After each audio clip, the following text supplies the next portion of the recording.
Hello, everybody. Today we look at the passage from Matthew chapter 14, where Jesus walks on the water and bids Peter to come out, walk on the water with him.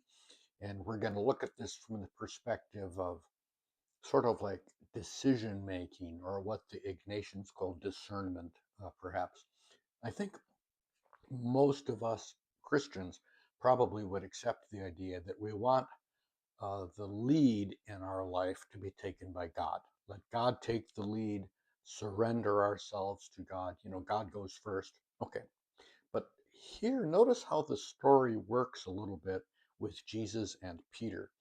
The disciples are out in the boat. There's a storm. It's 3 o'clock in the morning.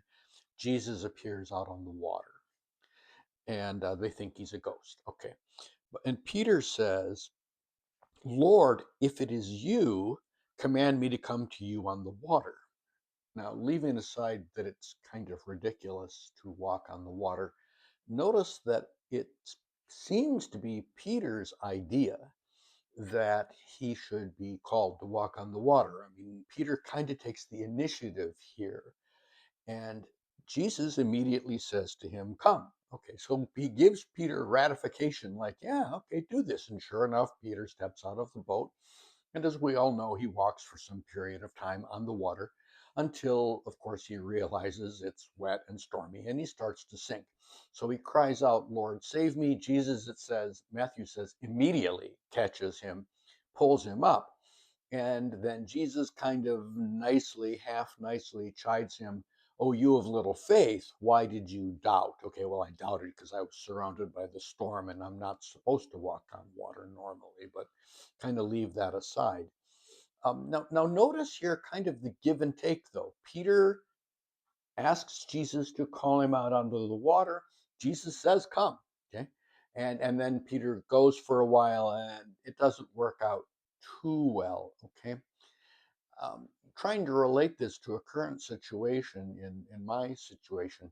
Um, I do this Substack, but I got the bright idea several months ago to offer to prepare a study of the Gospel of Mark for my parish. That's because Mark is going to be the gospel read at Sunday Masses during 2027. So we want to prepare in advance a little bit. So do a Mark study in the fall of 26.